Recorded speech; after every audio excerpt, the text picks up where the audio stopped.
went to see Dominie about work in general last summer. I was like, okay, my baby's like 8 months old. I need to think about if I want to be back at work by the time he's a year, I need to get that going.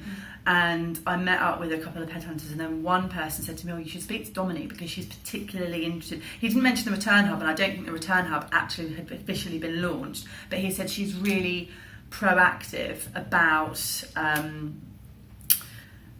supporting and championing experienced female professionals, and so that's where that conversation came about. So when I originally met her, the Return Hub was a sort of concept that might take shape 6 months later, and I sort of thought, yeah, I'm interested, but I'm not really a returner, so good luck with that.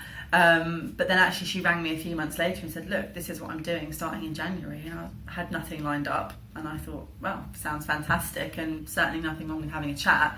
And then, yeah, as I said earlier, once I met Mitesh and massively got excited about, you know, what was on offer and what it could look like. Also, I'm changing industry, and that's a big thing. You know, I've got a very chunky CV of one job, and I was very clear that I wanted to make a change.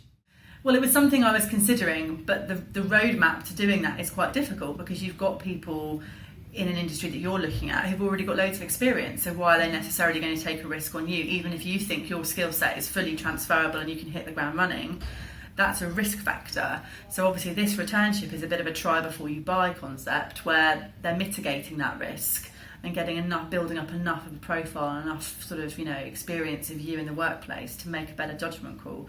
Everybody's experimenting with something in this process. I am, Redington is, I'm working out what work-life balance looks like for me, what suits my kids, you know. So I think you have to see it as a really positive initiative that both sides can win from.